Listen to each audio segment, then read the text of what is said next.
नमस्कार पिलामाने जय जगन्नाथ। तो तुम मानक स्वागत आउ गोटे नुआ भिडियो रे। तो पिलामाने आज आम पढ़ा भूगोल।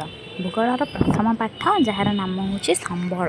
संबल माने यहाँ हूँ तार प्रथम अध्याय प्रथम पाठ हूँ संबल और तार विकास है। यार चैप्टर 1 आज आम कवर करने को जाऊे। तो पिलामाने देख भिडियो तुम बहुत इंटरेस्टिंग लगे।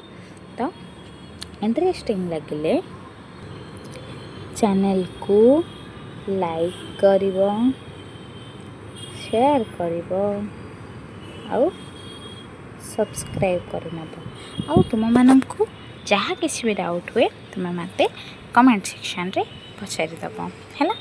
तो चलो आरंभ करिबा संबल हैला। तो देख मनुष्य तार जीवन धारण भूपृष्ठस्थ प्राकृतिक परिवेश उपर सदा सर्वदा निर्भर करे। मनुष्य कौन करे निजर जीवन धारण पृथ्वी पृष्ठ उपर निर्भर करे। चतुर्पार्श्वस्थ परिवेश विभिन्न प्राकृतिक वस्तु को प्रत्यक्ष व परोक्ष भाव में विनियोग करी से तार जीवन यापन आवश्यकता पूरण करता है। गोटे जिनस को हुए तो प्रत्यक्ष भाव में व्यवहार करुच्ची किंबा परोक्ष भाव में व्यवहार करुच्ची, किंतु आमे प्रकृति उपरे निर्भरशील। यह द्वारा तार जीवनशैली उन्नत होता है। उक्त सामग्री गुड़िक प्राकृतिक भौतिक गुण पर्यायक्रमे परिवर्तन परिलक्षित होता है। देख मैंने प्राकृतिक गुण ता गुण टी परिवर्तन देखा जाए केमी ना काठरू काठ उपकरण। काठटा आमको किए देला प्रकृति, किंतु से आम काठ उपकरण जमीक खट, टेबुल, बेंच, सोफा ये सब जहाँ जहाँ तुम्हें मैंने सब व्यवहार कर सब आमको काठर मिले। सेमती आउ कौन ना तुलार सूता, सूतार लुगा है। तुम्हें आम प्रकृति तुला देला, तुला कौन आम पिंधि पार कि ना, से आम सूता या सूतार पुणी लुगा प्रस्तुत करवा। सेमती खनिज पदार्थर विभिन्न जंत्रांश और गृह उपकरण। खनिज पदार्थर जमीक कौन लुहारू, सुनारू, खनिज पदार्थ जहाँ जहाँ अच्छी से जिनस सब तैयारी होची। सामग्री गुड़िक अपेक्षा से उत्पाद गुड़िक अधिक मूल्यवान होता है। देख ए गोटे काठ जदि आम आने सी आमको हूँ तो कम रेट्रे मिल जाए, किंतु आम तुला जब आने कम रेट्रे मिल जाए। किंतु काठर आम जब काठ उपकरण गोटे खट किणवा कि गोटे टेबुल किणवा तार माने तार जो मूल्य काठठू तार मूल्य बढ़ी जाए। कहीं जड़े ताको तैयारी करथे से तार परिश्रमिक नहीं है। सेमती हिसाब से तार मूल्य ताठू अधिक हो जाए है। तुम्हें जानिल मनुष्यर व्यक्तिगत तथा सामाजिक आवश्यकता पूरण करिबारे उपयोगी मूल्यवान विवेचित होता परिवेशर विभिन्न पदार्थ जैव अजैव शक्ति जहाँ प्रौद्योगिक दृष्टिकोण सुगम्य, अर्थनैतिक दृष्टिकोण संभव, प्राकृतिक दृष्टिकोण ग्रहण योग्य ताकू संबल कहुए।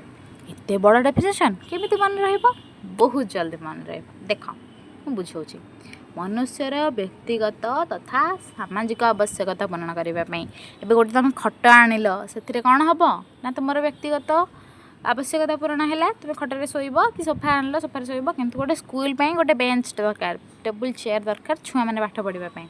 तो कौन सामाजिक आवश्यकता पूरण है कि नहीं, पूरण करिबारे उपयोगी मूल्यमान विवेचित होता उपयोगी भी हो तार कि गोटे मूल्य थी होता परिवेशर विभिन्न पदार्थ। परिवेश जिते सब पदार्थ अच्छी जैव हो अजैव हो कि किसी शक्ति हो है, जहाँ प्रौद्योगिक दृष्टिकोण सुगम्य। प्रौद्योगिक दृष्टिकोण सुगम्य माने जड़े ताको तैयारी करुथिबो आउ सुगम्य माने गमनागमन रे आना ही पारुथिबो, गोटे जगह अन्य जगह को अणा जाई पारुथिबो। तापरे आर्थिक दृष्टिकोण संभव, अर्थनैतिक दृष्टिकोण कौन होइथिबो ना संभव माने गोटे गरीब लोक चाहिए भी किसी माने अर्थ कौटू कि आणिकी किणी पार्थो एत भी अधिक टंका हो जे माने एबे आलू गोटे किलो जदि 1000 टଙ୍କା हम गोटे गरीब लोक किणी पार कि। तो सेमती आर्थिक दृष्टिकोण से संभव हो, सांस्कृतिक दृष्टिकोण ग्रहण योग्य। कहीं आम गोटे समाज रे रोचे, समाज को से जिनसटा ग्रहण योग्य होता कहुए संबल। बुझिल, जदि न बुझा पड़े कमेंट रे जनइब पुणी भलरे बुझेदेवी कि तुम ना वीडियो को आउ थे 10 मिनिट पछक नहीं देखी नब बुझीज कि माने ए कि कष्ट किसी ना, बारंबार पढ़ले तुम मैंने बुझीज है। देख तेज प्राकृतिक परिवेश मध्य अव्यवहृत कि अज्ञात हो रही पदार्थ संबल रूप में विवेचित हो न पारे। गोटे जिनस जो जिनसटा कौन हो व्यवहार होनी कि लोक जानी ना तार व्यवहार कौन तो ताकू केवे आम संबल बोली कही न पारिबा है। मनुष्य तार संधान करी विभिन्न कार्य विनियोग कले ताहा संबल रूप में विवेचित हुए। एबे सुना गोटे जिनसटे थिला ताको जो पर्यंत व्यवहार कर नथिला से संबल नथिला किंतु एबे जेतेबेले तार चाहिदा एते बढ़ी जाइछि ताको एबे आम गोटे संबल बोली कहबे ना नहीं। तेणु जो देश यही संबल को गच्छित अवस्था नहीं जी परिमाण में विकसित कर से देश से विकसित हो पारि ना नहीं। देख से देशर आटमेचा से समृद्ध हो पारि बुझल। यही संबल गुड़िक मध्य केतक संबल सीधा सड़क व्यवहार करते बेले अन्य केतक को विभिन्न उपाय रूपांतरित कर व्यवहार उपयोगी कर केतक को सीधा सड़क व्यवहार कराए आउ केतक को रूपांतरित कर व्यवहृत कराए। रूपांतरण प्रक्रिया परिवेश प्राकृतिक परिवेश प्रकृति मनुष्य प्रद्योग अनुष्ठान मध्य परस्पर निर्भरशीलता उपर निर्भर करे। देख ये परस्पर निर्भरशीलता देख ये मझे मनुष्य रहा प्रद्योग माने कौन गोटे जो फैक्ट्री जो आसला है से तो मनुष्य ताको आनिला तापर गोटे अनुष्ठान विनियोग कला अनुष्ठान प्रकृति आनिला मनुष्य जाई प्रकृति से जिनसा मनुष्य गला प्रकृति आनिला आणिक फैक्ट्री रे मैन्युफैक्चरिंग कराला किसी जिनस काढ़ाला किसी जिनस मिसाला सेमती है बिका जीव तो बिकागला गोटे जगह को से किए व्यवहार कर मनुष्य व्यवहार कर से अनुष्ठान किसी जिनस से प्रकृति भी दवा दरकार है। ये हूँ कौन ना अंतर्निर्भरशीलता परस्पर भितर से कौन अंतर्निर्भरशील। अनेक भावती जे संबल हो प्रकृतिर एक मुक्तदान मात्र यह यथार्थ नुहे केवल प्रकृति कौन खाली हाथ देखे ए काठ जड़े जब आने आम कौन काठरे शोबा आम कौन काठरे बस पाठ पढ़ी पारे किंतु जो लोकटी से परिश्रम करुच्ची कि सुना गोटे गोल सुनाटी मुझे आणिक देदेवी तुम हाथ में कौन कर तुम से जिनसर ताको सुंदर अलंकार आम न कर कि बहुत इलेक्ट्रोनिक जिनस जो यूज होती जब न हो पार कौन हम सुना रहीकि है। संबल हो मानव कार्यकलापर क्रियात्मक वस्तु माने मनुष्य ताहाको विभिन्न प्रकार मोडिफाए कर चेंज कर संबलर व्यवहार क्षेत्र में मनुष्यर भूमिका विशेष उल्लेखযোग्य कारण मनुष्य को संबलर स्रष्टा उपभोक्ता क्षयकारक भाव में विचार कराए। आम गोटे किसी भी गोटे जिनस काठ जिनस को आम ही तैयारी करे माने मनुष्य माने ही तैयारी करेंगे उपभोग किए कर मनुष्य माने ही क्षय किए कर आमे माने ही माने मनुष्य माने ही। तेणु अर्थनैतिक भूगोल रे मनुष्य को एक मुख्य कर्ता भाव में ग्रहण करता है कहीं मनुष्य ही सब काम करे कारण उत्पादन बंटन व्यवहार क्षय प्रकृति समस्त प्रक्रिया मनुष्य द्वारा ही संपादित होता है। एथि मनुष्य को मध्य एक संबल भाव में ग्रहण कराए जहाँ मानव संबल बोली कहुए है।